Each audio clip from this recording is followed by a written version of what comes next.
múltiplos, este é o Urso de Prata, eu sou Bruno Macedo, seu apresentador, e o programa do Dias Úteis para falar do mercado financeiro em um dia frio aqui em São Paulo, 31/7/2020, sexta-feira, último dia da semana, último dia do mês.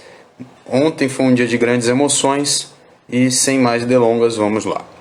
Bom, ontem eu acho que eu fiz uns 4, 5 vídeos, eu trabalhei bastante, aproveitei minha folga para fazer vídeos, porque aconteceu muitas coisas, né? É até a regra de Pareto, que a gente vê muito por aí, também é comentada bastante pelo host, por pessoas do mercado, que as coisas acontecem importantes em 20% do tempo e 80% não acontece nada, né? Ruído. E o contrário também, né? Muitas variações importantes acontecem em poucos espaços de tempo. Grandes ganhos também são conseguidos com poucas operações em poucos momentos e temos também muitos momentos onde nada acontece, né? Por que nós estamos falando isso? Porque temos a tendência subliminar mental de nos focarmos em ganhar sempre um pouquinho e não percebemos que às vezes ganhando sempre um pouquinho podemos perder muito de forma muito forte, expressiva em uma única vez, né? Isso é uma coisa que o Taleb defende bem, né? As pessoas estão mais acostumadas a ganhar de canequinha e perder de balde do que perder de canequinha e ganhar de balde. Com isso fazer a preparação aí da sua convexidade, ter uma carteira protegida, né? Porque sempre tem aquela endorfina, né? Aquele sentimento bom, né? De você estar sempre ganhando um pouquinho, tá sempre aumentando um cadinho e de repente vem aquela naba bem grande e você não está preparado, tá? Então reveja seus conceitos, né? Se a sua carteira está sempre ganhando um pouquinho, mas você está se expondo a riscos desnecessários, né? É sempre importante saber a que custo você está ganhando este pouquinho, né? E tem custos aí que são pesados. Então, o dia começou tenso ontem. A gente comentou bastante coisa importante. Fiz uma pauta hoje, né, para a gente não se enrolar muito. Sobre a economia americana, por exemplo, saiu os dados aí do GDP, que é a taxa de crescimento do PIB, que foi a pior da história, né? Segundo informes aí, caiu 32% a taxa de crescimento do PIB, só que o esperado era 34%. Né? Então muita gente diz que o mercado reagiu bem, né? A bolsa desabou no começo, depois voltou a subir ao longo do dia, enfim, referências, né? Os pedidos de desemprego subiram bastante também, 1,4 milhões que foram acrescidos. Depois a gente vai passar as matérias na tela e muita gente já comentou, caramba, né? A economia não está indo bem, né? Que coisa, né? A gente não sabia que estava indo tudo tão mal assim. Na verdade, é um indicador atrasado, se a gente for ver, né? Porque já se esperava que tivesse uma grande contração, porque a economia está atrasada. O que preocupa mais é o aumento do pedido de seguro-desemprego, né? Justamente porque ele denota que a situação tende a se estender mais. Mas não dá para a gente comemorar uma contração de só 32%, porque é a maior da história, né? E isso denota que o tombo foi grande. E uma das coisas que mais incomodou todos os anúncios, todos os comunicados para falar, não, vai cair, mas não vai cair tanto, né?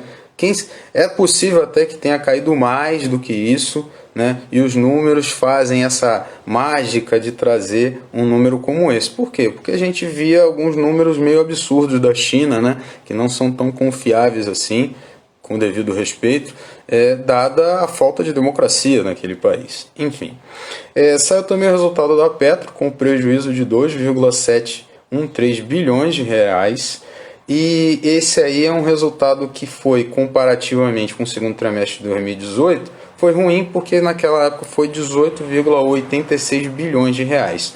Porém, comparando com o primeiro trimestre desse ano, que foi 48,5 bilhões de prejuízo, foi entendido como algo bom, né, por alguns analistas, né? E aí a gente sempre, mais uma vez, referências. Tudo é uma questão de referencial. Ontem a gente comentou o balanço da Vale, que lucrou quase 1 bilhão de dólares com dólar a casa dos 5 agora, então quase 5 bilhões de reais no trimestre, no segundo trimestre, foi 995 milhões de dólares, e anunciou a volta do pagamento dos dividendos, né, no caso juros sobre capital próprio, de R$ 1,41 por ação, e quando a ação começou a cair, o pessoal falou, não, é porque foi menos do que o esperado, né? Então, todo esse tipo de inferência sobre balanços eu deixo para aqueles colegas que gostam de fazer especulações. O que a gente pode ver é os números.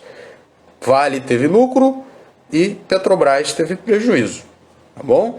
Se foi melhor ou pior do que o esperado, o que eu posso dizer sim, realmente em relação ao primeiro trimestre foi um prejuízo menor.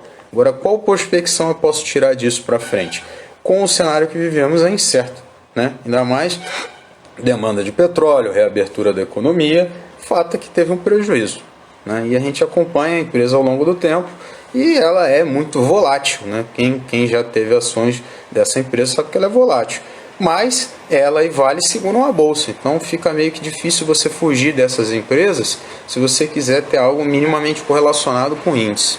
Depende da estratégia de cada um.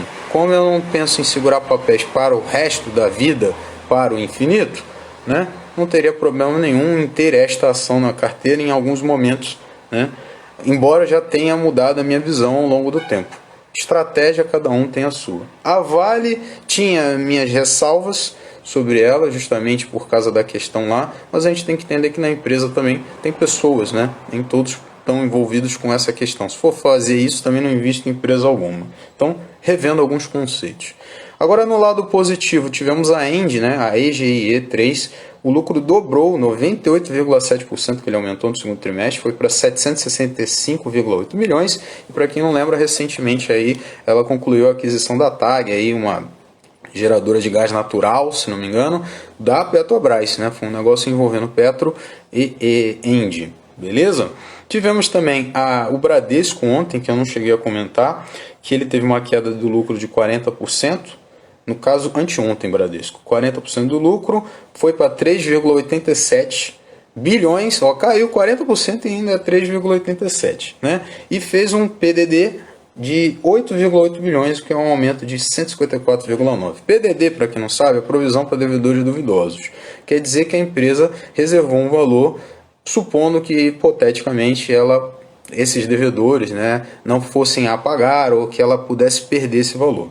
Se ela não perder, né, se ela não tivesse problema de crédito, esse valor aí volta para as contas regulares da empresa e podem sim ser distribuídos a títulos de dividendos, juros sobre capital próprio, etc. Então a empresa se antecipou e fez essa reserva, né? Então dá assim um impacto muito grande no balanço, mas você vê que mesmo fazendo um PDD tão grande, a empresa ainda tem muita margem, muita lenha para queimar, dada que mesmo fazendo isso ela ainda continuou com lucro, né? Agora, uma notícia que não foi tão boa é que ela está com planos de fechar 400 agências físicas, né? Então, para quem ainda acredita em FIIs de agências físicas, né, tipo o BBPO11, que é do Banco do Brasil, o SAAG, né, que é o SAAG, que é do Santander, os grandes bancos têm tudo aí para reduzir sim a quantidade de agências, até para se manter ainda mais competitivos em relação aos seus concorrentes digitais, em especial aí Banco Inter da vida, que estão sim roubando clientes deles, né? Quem quiser negar isso aí tapou o sol com a peneira.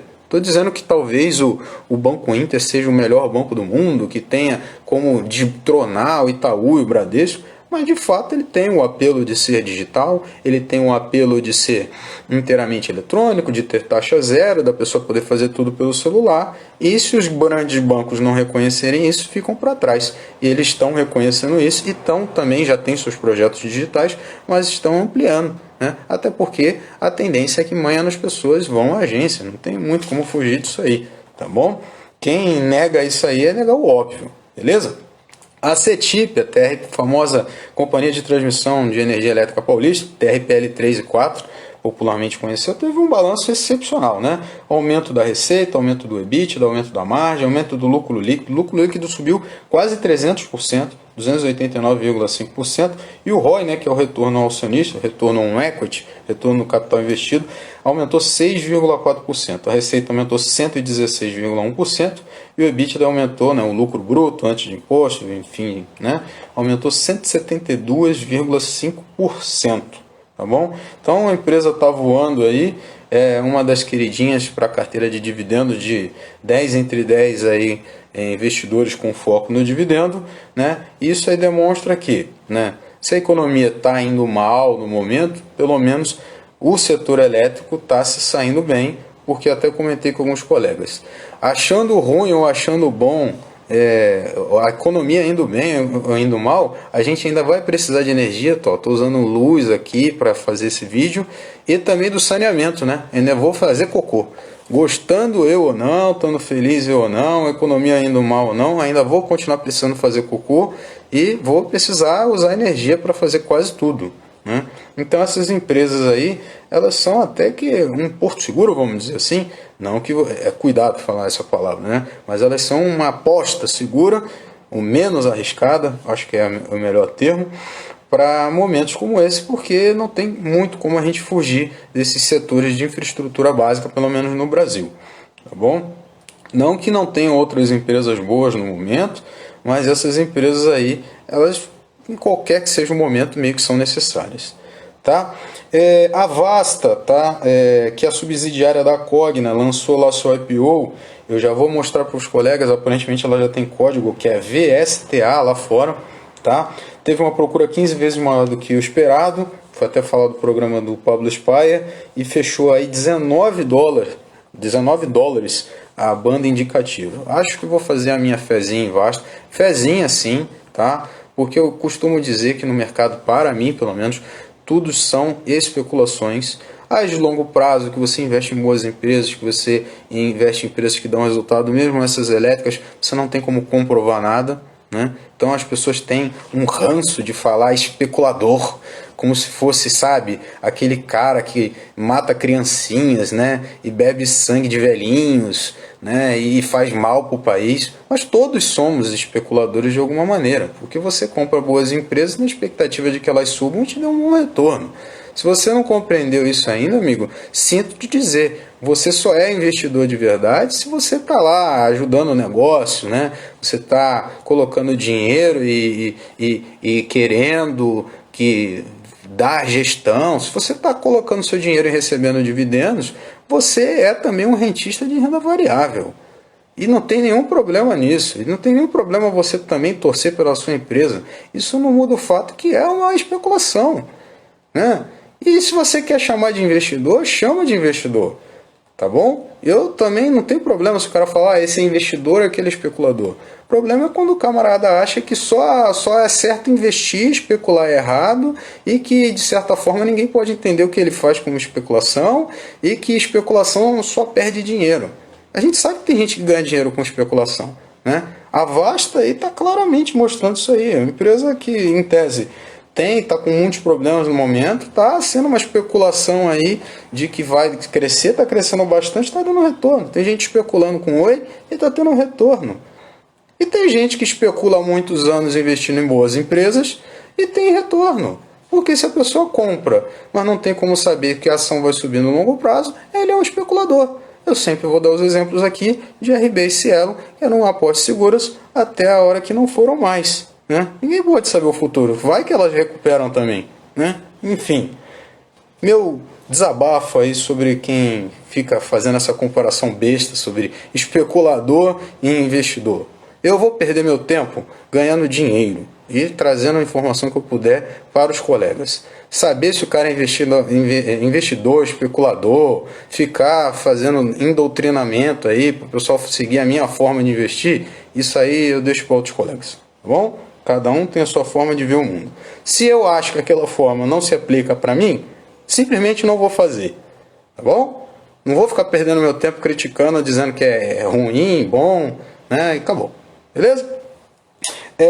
Falamos da Vasta, agora a próxima coisa que eu iria comentar, fiz um vídeo ontem também, a Vitrio, né, que é uma grande gestora de fundos, tem inclusive fundo de ouro também, e que agora tem uma corretora, lançou um fundo de prata, tá? É o Vitrio Prata Fin, né? Que eu vendo lá, pelo menos o que eles falam, a taxa de administração 0,25, e ele investe aí em mercados futuros, vai investir em mercados futuros e em ETFs de prata. Então, vamos simplificar? Sabe o que a Vitrio esse fundo da Vitrio vai fazer, pelo menos por essa leitura básica? Ele vai comprar o BAR SL, barra SI, que é o futuro da prata, e vai comprar ETFs de prata, tipo o SLV e o SIL, né, que é o SIL dos mineradores de prata, e vai te cobrar uma taxa para isso. Então, sempre comentei isso, para que eu vou investir num fundo de prata se eu posso eu mesmo comprar o futuro da prata, ou comprar os ETFs de prata diretamente lá fora? Ah, mas eu tenho medo de investir no exterior. Cara, a gente comentou ontem, né? O próprio ETF aí a própria Interactive Brokers já está tendo aí, você já está podendo comprar ações fracionadas, você está podendo fazer câmbio, a Avenue te permite comprar frações, né? Para quem, eu quero investir em Amazon, mas não tenho $1.300, você pode comprar. Só a T-Shorts que está devendo nisso aí, mas enfim. Eu ouvi dizer que a Interactive Brokers tem um plano Lite também, que você não paga taxas, né? Na Avenue você tem um plano lá que você pode ficar sem corretagem se você assinar o Trading Map. Enfim, vá direto lá na fonte dos Estados Unidos e investe direto no negócio se você quer. Não tem por que ficar com esse medo, né? Isso é o mesmo medo que a galera tinha de migrar para a corretora, agora eles estão com medo de investir lá no exterior. Ah, porque é inglês. Pô, mano, se você está com medo de inglês, imagina se a China dominar o mundo. Você vai ter que falar mandarim, brother. E tá tudo correndo para a China continuar crescendo. Uma hora você vai ter que aprender mandarim, pô. Eu nem vejo filme dublado, eu nem vejo filme legendado. Então, essa galera aí do que é muito fácil, que vê filme dublado, nada contra, né? Vamos falar assim, mas assim, eu não vejo filme legendado, eu não gosto de inglês, eu tenho medo de inglês. Tá na hora de perder esses medos aí. Ou, se você quiser, você pode investir nesse fundo aí, pagar uma taxinha para Vitrio, pelo que eu entendi. Só vai ter por enquanto na própria corretora da Vitrio, não achei em nenhuma outra corretora. Se eu achar, eu trago para os colegas. Mas acho muito mais vantajoso você investir diretamente na prata lá fora. Até porque você internacionaliza as suas receitas em dólar. Outra coisa muito bacana que a gente reservou aqui, né, para encerrar. Afinal, o dia acabou muito bem. Amazon, Google e Facebook deram show, balanços excepcionais. A Amazon acho que 8 vezes o que esperado, Facebook acho que 10. Eu estou falando números aleatórios aí, porque foram números muito bons. Eu vi a live do Doc Trader no Instagram, ele tá lá gravado ainda, onde ele comentou, viu ao vivo os balanços, viu ao vivo o candle lá, principalmente da Apple, que subiu bastante, por uma coisa que a gente vai comentar. E as techs estão realmente carregando a bolsa, não tem muito mais o que comentar a respeito, tá? O código da Amazon, AMZN, lá fora, aqui no Brasil tem o BDR, para quem quiser, AMZN 34, a Google é GOOGL,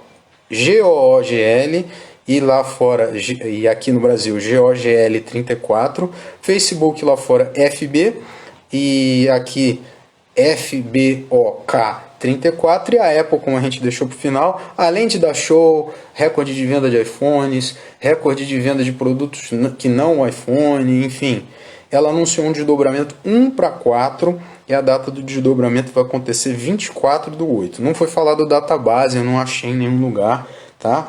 Mas basicamente é igualzinho aqui no Brasil. A ação já estava 380 no aftermarket, já foi $400, deve disparar ao longo do dia, não tem muito o que fazer mesmo. Mas aí depois que desdobrar, quem tinha uma ação a 400, ou seja lá qual o valor, vai ficar, né, seja lá qual o valor não, 400, para a gente facilitar o exemplo, vai ter 4 ações a $100. Tá bom? Eu não sei como vai fazer no BDR, se a relação é a mesma, eu não gosto muito de BDR, enfim.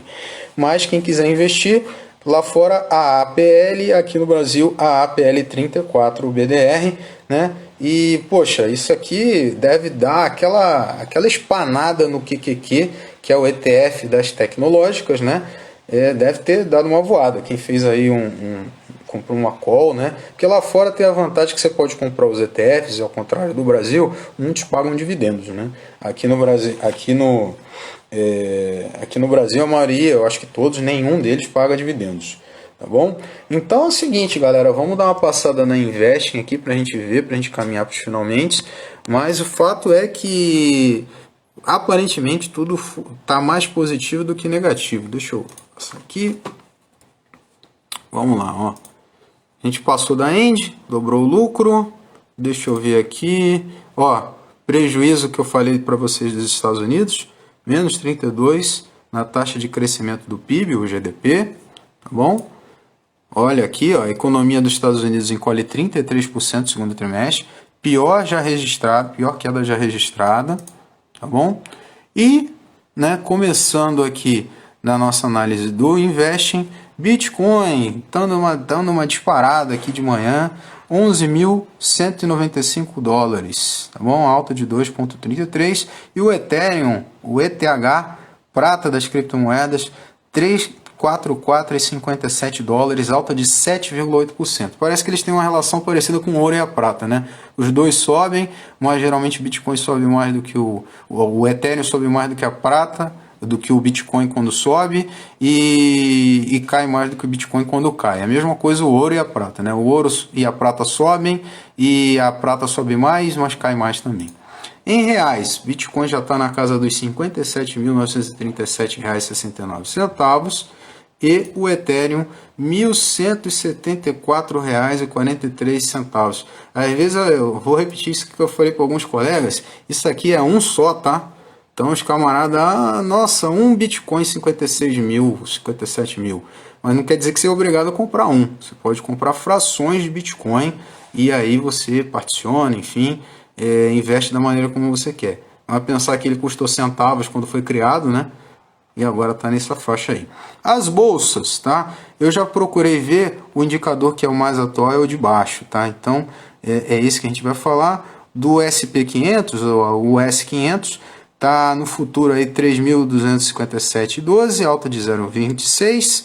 As techs, né, que seria a Nasdaq, 10.916,75, alta de 1,7, e o VIX caindo aí bem, 1%, né? Tá 26,89. Mesmo com toda essa euforia, não dá para dizer que é um VIX baixo, né? Quando cair abaixo de 20, talvez a gente volte aí para uma normalidade. A bolsa alemã, a DAX, alta de 0,10, e a japonesa, a Nikkei, 1,96 de queda. Ouro e prata, novamente retomando alta, apesar de ontem ter caído forte, né? O ouro agora 1.972,20 a onça Troy, que seriam 31 gramas de ouro, alta de 1,54, e a prata futuro 24,50, alta de 4,89, também caiu forte, a onça Troy, né? Uns 31 gramas de prata. Tá bom, galera? Então, deixa eu ver se faltou alguma coisa para a gente comentar. Acho que falamos tudo. Aqui o pedido de desemprego, né? Para a gente comentar. Pedidos novos de seguro-desemprego sobem 12 mil, somando 1,4 milhões, né? 1.400.000 pedidos de desemprego nos Estados Unidos. Isso aqui do fundo da prata que eu tinha comentado com os colegas. Amigos, encaminhando por finalmente, esse urso de prata eu acho que vai ser o mais longo que eu fiz até aqui, porque realmente tinha bastante coisa para comentar, então vocês me desculpem para aqueles que gostam de vídeos mais curtos, mas é isso aí. Se você está vendo no Instagram, daqui a pouco eu vou baixar e postar esse vídeo no YouTube, então fique à vontade, tá bom, para ver lá. Inclusive, se você quiser participar do grupo do Telegram do seu canal financeiro, o link está na bio, ou se você estiver vendo no YouTube, o link está na descrição do vídeo, tá bom? Lá você pode entrar, trocar uma ideia, compartilhar conteúdo com respeito aos demais colegas sempre, tá bom? A impressão que a gente tem, agora o meu panorama sobre isso é o seguinte: dados alguns muito ruins, mas sempre vistos por um viés positivo. Foi menos pior do que poderia, né? Ou no primeiro trimestre foi pior. Alguns que foram bons, o pessoal já vai ver como bons mesmo. As elétricas destacaram bem, mas tem coisas aqui, e as tecnológicas nem de longe precisava falar, que foram excelentes, né? Mas algumas coisas a gente precisa destacar, que aqui é o seguinte, né? A questão do fechamento de agências, isso é algo muito sério, né? Essa lógica de agências deve mudar. Para quem ainda não está habituado a usar celular, a fazer suas coisas usando tecnologia, vai ter que aprender. Eu só sei usar o caixa eletrônico, né? Porque agora a pessoa fala que é moderna, ela usa o caixa eletrônico. Não, agora você vai ter que usar celular, meu amigo. Até porque o dinheiro dizem que é um dos vetores de contaminação, né? A nota de $200, de R$200 que a gente comentou ontem. Não é indício de uma inflação galopante que virá. Não. ela é um indício de uma inflação que já veio. A de R$100 não está comprando nada, a gente bota a de R$200 e agora a gente paga o auxílio para as pessoas lá, 3 notinhas e já paga o auxílio. Até vi isso no canal do Ideias Radicais lá. Por que também precisa de nota? Porque 45 milhões de pessoas não têm acesso a banco. Então muitas pessoas vão receber esse auxílio em dinheiro físico, justamente porque não tem acesso a banco, porque não tem acesso a uma estrutura, porque não tem acesso a um crescimento sustentável. Então as pessoas vão ter que receber esse dinheiro e pagar as coisas com essas notas. 9h45, daqui a pouco abre o leilão aí da bolsa, a gente vai acompanhar.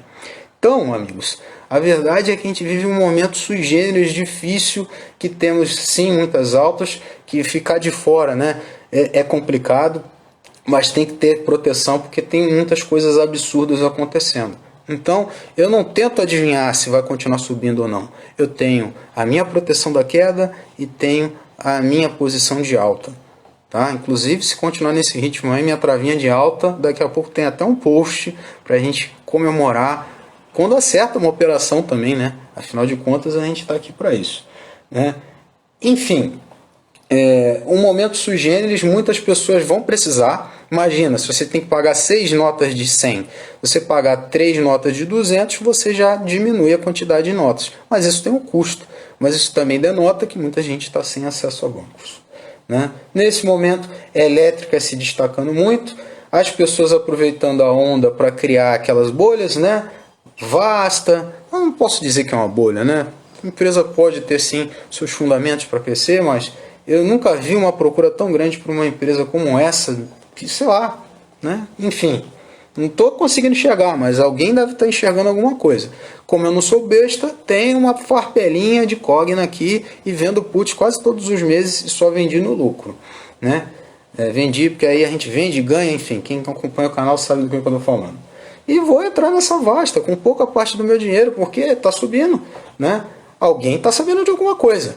Obviamente, como os fundamentos não estão bons, é uma especulação com pouco dinheiro, grande assimetria. Quando eu ver que não está dando mais, a gente encerra. Não tem nada contra isso e muita gente já perde essas coisas por ser muito purista, tá bom? Não estou dizendo que não pode ser purista, mas não enche o saco de quem não é. Faça o seu e deixe os outros viver a vida deles. Enfim, e essa questão do fundo de prata da Vitrio, que também denota, né? Tipo, ninguém falava de prata até 2 dias atrás. Agora já temos um fundo de prata aqui no Brasil, né? E a gente está falando de prata aqui no canal faz algum tempo. Tem um colega aí que fala desde o ano passado, que foi até o que me inspirou a fazer vídeo, né? Mas ninguém falava. Mas agora que está todo mundo falando, está todo mundo procurando, surgem esses investimentos. Na hora que você for fazer isso, cuidado, né? Porque pode sim ser bolhas, podem ser sim coisas infladas, então você tem que proteger o seu capital, entrar com bem uma pequena parte, muito pequena mesmo, porque há grande chance de dar errado. E estudar para ver o que você está fazendo.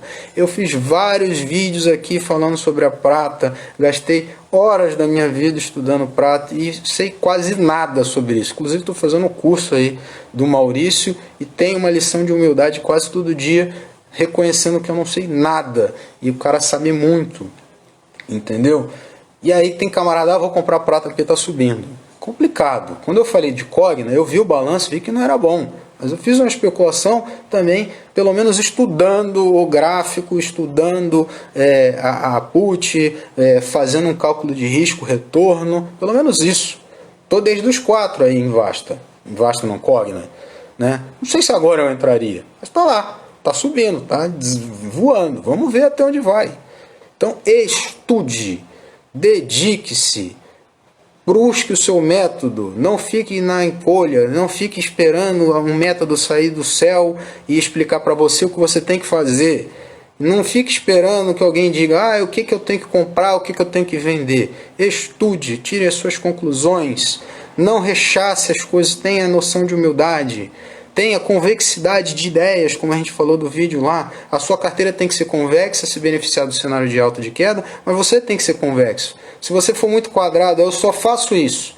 Eu não vou nem ouvir o que o cara falar porque é bobagem. Ouça. Você pode ouvir e recusar. Você pode ouvir e achar interessante implementar na sua carteira, mas ouça. Ouça pelo menos o contraditório. Aceite o contraditório, entendeu? E aí você tem a crescer mais na sua vida. Então, para a gente encerrar, o vídeo já ficou bem longo, cumprimentando todos os presentes aí que viram ao vivo. O João, meu parceiro, fiz uma live com ele, administrador financeiro, de repente a gente faz outra aí. Lucas De Santos, Cal17, a Daniele Munique, que é a patrocinadora aqui, Jaime Delsoff, Leandro não sei o que aqui, Leandro o quê? Desculpa, meu querido, seu nome é meio difícil de ler aqui, Leandro Reban, espero ter lido certo. Angelice Santos, minha colega capitalista selvagem, e que também já deu a fortalecida aí de falar dos meus vídeos, divulgar, muito obrigado. Lucas De Santi, Leandro Lisboa, olha, minha colega Lilica aí, que trabalha comigo lá eu não vou falar o que eu faço, mas enfim, é minha colega de trabalho, tá aí, muito obrigado, você também. Muito obrigado a todos os presentes por terem visto esse vídeo. Se você gostou, deixa o seu like, se inscreva, aperte o sininho para receber notificação, compartilhe esse vídeo com seus amigos. Um abraço do fundo do coração e vai ursinho!